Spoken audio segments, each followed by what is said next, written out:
Hello, everyone. Welcome to Solutions to CPAP Problems, Nasal Congestion. One of the most popular and most complained about issue when a person has dryness from their sleep apnea equipment. Let's do a little bit of housekeeping before we get started. My name's Teresa Schumard. People call me Mother T around here. And I will be your host tonight and try to answer your questions. At the end, if you are attending this event live, we will go over them at the end. You can put your questions over here in I don't know if you can see my screen here, but everyone has a chat screen, and it's a little bubble up here at the top. If you want to type in, we'll be able to see your questions, and at the end, we will answer them. Now, if you are watching this on the recorded version of the webinar, you can email your questions anytime to asaa@sleepapnea.org. Okay, your nose is the natural pathway for breathing. Let me close this so that we can see. All right. It's the normal the way to breathe. It while asleep, while awake. It's the built-in humidification system for the upper airway as provided by nature. So when this is altered, it is usually an acquired trait that a person has learned over time. Mouth breathing does not come with us as we're born. Now, that being said, all kinds of things can happen to your nose between the time you're born, sometimes even in your mouth, in your upper airway. Sorry, I just was getting a note. Let me see here. The technology people are telling me that I need to open this up. View.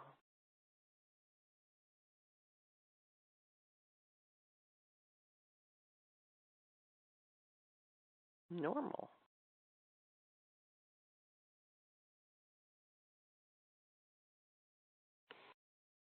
Well, it's not opening, so I'm just going to have to show it like this. Let me see.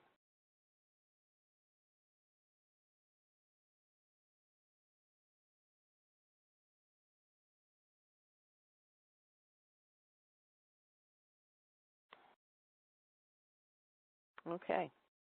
Anyway, the mouth breathing is something that we learn over time. It's not something that we are born with. Sorry for the technical issues, guys. I'm sure that you have been aware of the times when you had a cold that you needed to do something extra to be able to breathe.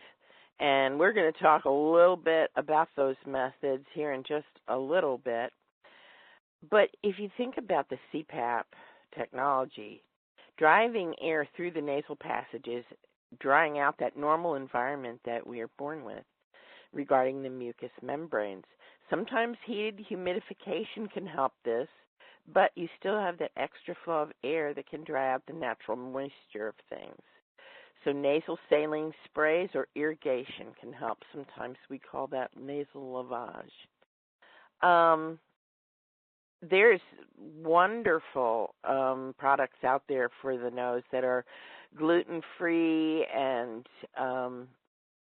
they are just soothing.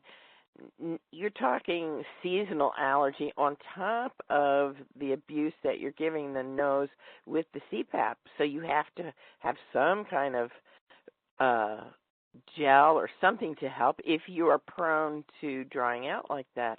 If you've ever had a nosebleed, you know that it's just not going to go away without some heavy-duty help. Sometimes they even have to go in and cauterize the nose to be able to get nosebleeds to stop. So all this can happen as a result of drying them out by colds, flu, allergies, or the weather, and then, we give CPAP to it. So let's think about using some of these things. Ask your pharmacist if you're not familiar. I really don't want to recommend any brands, but if you say a nasal gel versus nasal spray, they're going to be able to point you to that aisle where you'll have plenty to pick from, or you could go online and look it up.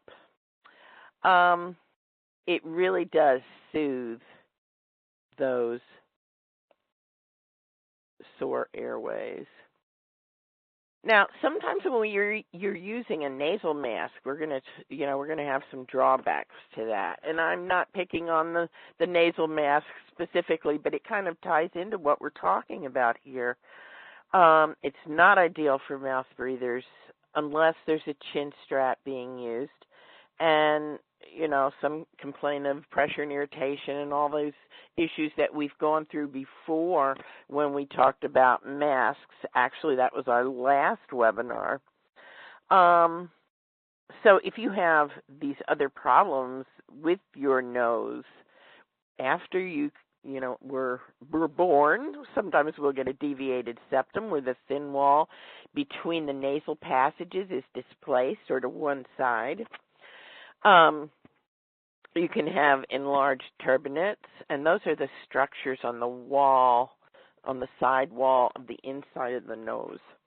You can have collapsed or narrowed nasal valve, which is the place of highest nasal resistance to airflow. Nasal pillows mask, again, you're putting some direct pressure right into the nose, so you're going to have, you could have some problems with nosebleeds, nasal itching, and severe dryness. Just be very careful not to scratch the inside of your nose, because that is the primary cause of nosebleeds in the case of seasonal issues and CPAP issues and just dry weather. Especially when we're running our furnaces and this sort of thing, we're getting into that time of year. So here we go. We're going to go to, we're going to talk a little bit here about the nasal pillows not being appropriate for some higher pressure machine settings either. So that I'm sure that your DME person can go over with you, and if you're having an issue and you feel that the pressure is too high, that's certainly something you would want to speak to your physician about. And we do recommend that. We are not doctors, so we are your advocate, and we care what happens to all of you, and we want to help educate, but we are not doctors, so you should always talk with your doctor. He's the best person. He's got the license, and he went to med school. So really and truly, that's your best option.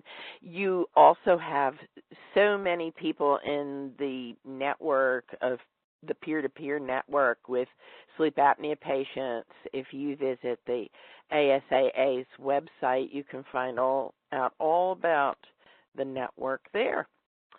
So, heated humidification. This is going to battle dryness of the nose and airways, and I'm sure a lot of you have them, and some of you won't have them. It's adjustable. You can experiment with the settings to find the perfect humidification sweet spot for you. We have some people out there going to have their humidifier already, but they're still experiencing a lingering dryness. You may want to consider an over-the-counter nasal spray. There are plenty of them out there. Talk to your doctor if you've any concerns. Use it before bedtime, of course. Ask your doctor for a nasal steroid spray if you wish. And if you're having irritation from the nasal pillows, use a water-based lubricant. It may make it easier on your nose and may help you achieve a better seal.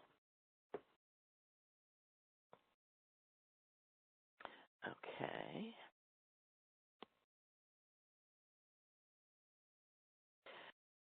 These are some products that are out there. And again, I don't want to mention any names of products because there are so many and I haven't tried them all, so I wouldn't be a good one to say, oh, well, this is the best one or whatever. That's something, you're best to talk to your peers.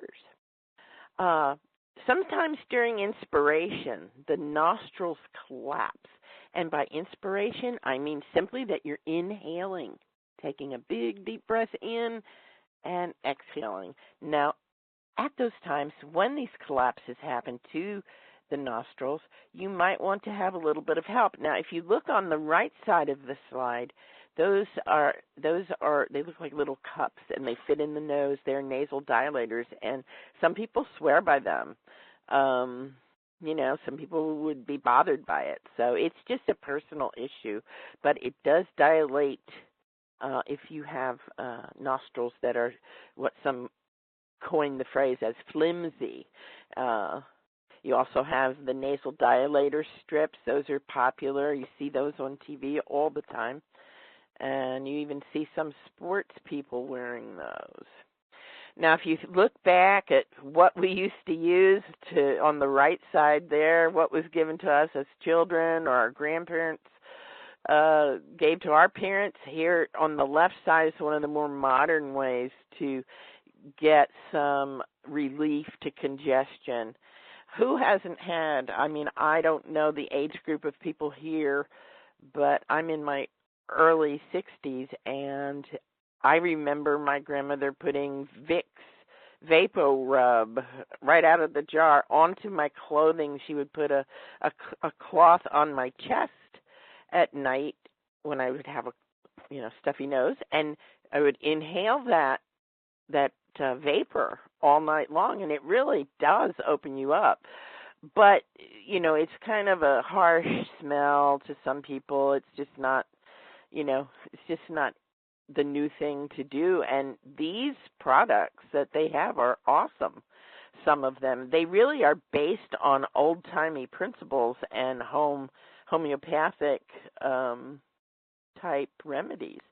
But this is filled with, some kind of, you could actually put Vicks Vapor Rub in there with your hot water. Let's look at some other methods that people use to get rid of the debris inside of their nose. When you think about the filtration system that's going on with your nose, and now you're putting, the CPAP in there, and you're getting extra dryness going on, you're going to have a lot more debris up there, and dried mucus and those sorts of things. So you want to really, in the old days, and I think it's coming back into modern usage, is what the man is using on the right there. That's called a neti pot. And that's called nasal lavage or nasal irrigation or nasal douche. On the bottom of the page, you can see that someone is putting their head over a bowl of steamy hot water, which is also just wonderful when you want to put some moisture into your nose, especially this time of year coming up. But the upper picture with the neti pot, that is really a solution to a lot of the environmental dust and debris that we're breathing in just normally every day. Now you put your CPAP on at night and you're just blowing all that around. So if you think about it, it's probably a pretty good idea. If you suffer from this issue, nothing wrong with it. You're built for it. There's all kinds of information out on the web. These are some of the pieces of equipment. These are some pieces of equipment that are used widely, for all age groups, as you can see. And simple enough that this little boy here is being able to flush out his own nose. This little girl is doing the same thing.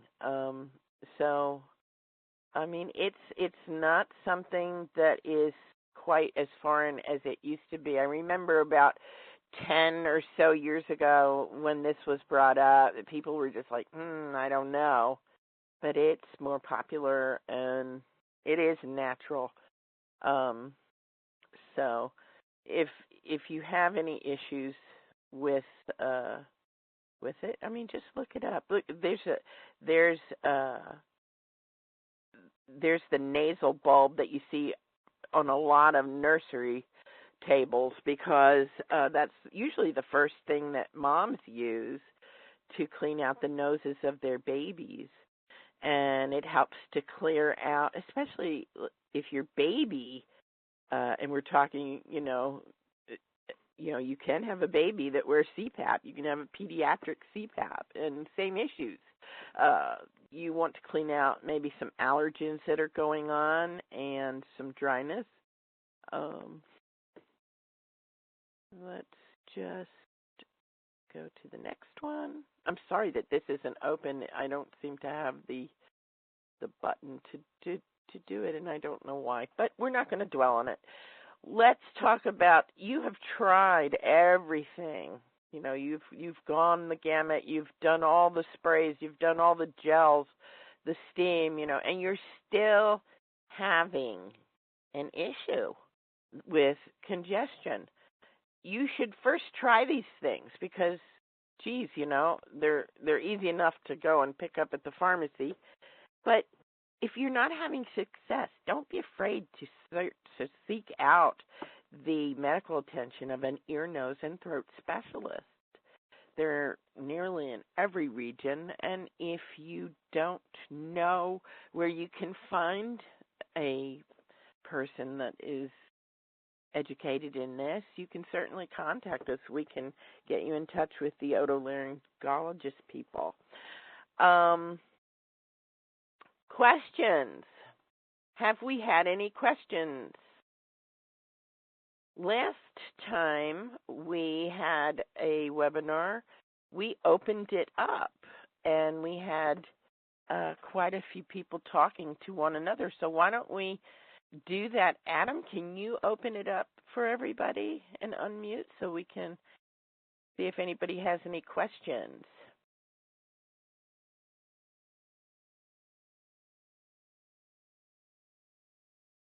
Okay.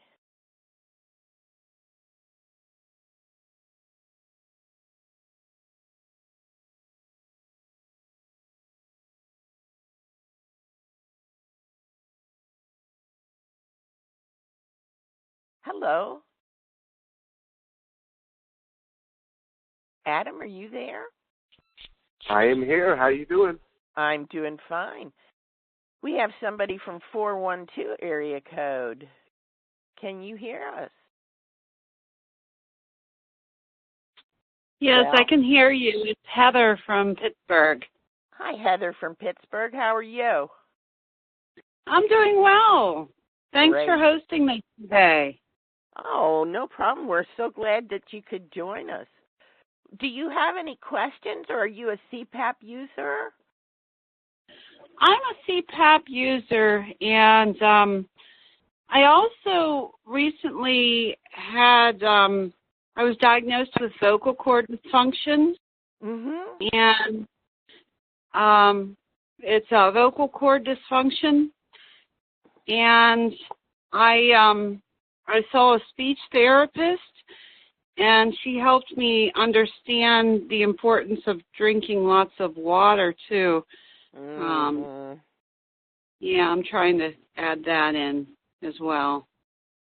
It's difficult, to do that, especially if you're drinking it at bedtime and then then you have to get up so many more times, but water's the magic medicine really for all people, and it's what our body wants. Yeah, it's been making a difference for me also with fatigue. How about that? That's great.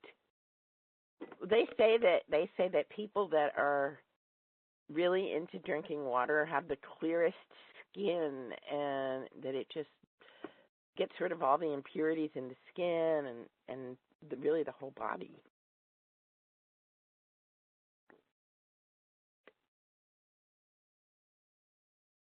Do we have anybody else here? If not, Adam said it's the brain's way of signaling you to breathe at night. I think that's what he said. It popped up so quickly I couldn't tell. Yeah, I was talking in regards to the vocal cord dysfunction. It's related to silent reflux.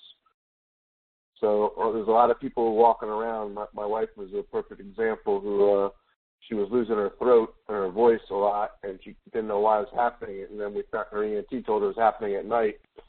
She immediately understood what it was. You actually treat it the same way you treat anybody with any sort of sleep disorder breathing or sleep apnea, and that's primarily with CPAP therapy or any other, upper airways or myofunctional type therapy that you can do for any sort of combination that's right for you, including something as simple as inclining your bed or putting a wedge under your head, letting gravity do its job in as far as Mother Nature goes. Thanks, Adam. And Adam is talking to us with a sore throat, so we're really grateful for him being here tonight. Viewer 8, you had a question, but I couldn't read it. It popped away so quickly. I don't know if Adam... It's actually in the chat room. It says, I do have acid reflux, and I'm on both Zantac 300 and Protonics now. It's a common thing we see. I'm not a doctor. I'm just a layman, but it's our bodies have a way of protecting themselves, in my belief. And if you're not breathing, what better way to do it than to signal your stomach to shoot up your esophagus, your biome, which winds up in your lungs and sizzles your voice cords. So, which then leads to some ENT and inner ear and tinnitus sort of type issues. So, it's all interconnected. It's somewhere. I saw a quote somewhere the other day that said, when did healthcare become so complicated? What happened to common sense? And it sort of goes back to that. We didn't need these kind of drugs, when our grandparents were around. Exactly. So, you're right. Adam, would you tell us a little bit about your condition and how you came to wear CPAP? Just briefly. I know your throat hurts, and if it hurts too badly, don't do it. But your story is so interesting. I just thought maybe Heather and some of the others might like to hear that. Actually, I should clarify. It's not my throat that's sore, but I've definitely got some sort of respiratory infection. When the climate changed in Florida, it got really cool and dry, and for some people historically, that used to be really good. For me, that's when my issues get worse. I need humidity. I need the moisture in the air to keep my airway sort of wet, as they say, my COPD colleagues. Mm-hmm.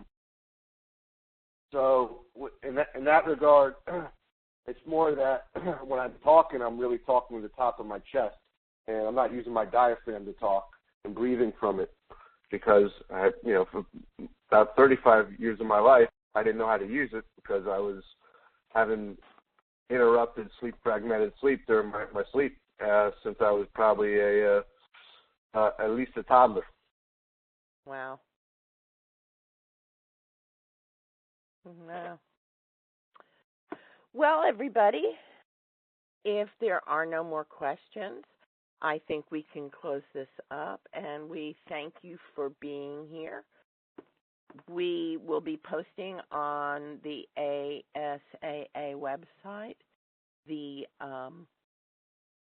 calendar for the Wednesday webinars. We have a variety of mini webinars and regular length webinars that are probably closer to an hour. This is one of our minis, and so we're going to close up for tonight. And remember, here I'm going to put this slide up, and I again apologize for not being able to get this out of the way here, all this other, but look at the address here. You can reach us at any time at asaa@sleepapnea.org. Again, I'm Teresa, and thank you for attending. We'll talk to you later. Bye-bye. Thanks for having your midnight cap with Teresa and Adam at the ASAA. I can see this Yeah. pilot of many more to go. Yeah. Thank you. Thank you, viewer A. Take care now, everybody. If you ever need anything, you know how to get in touch with us. We'll be glad to help. Good night. Good night.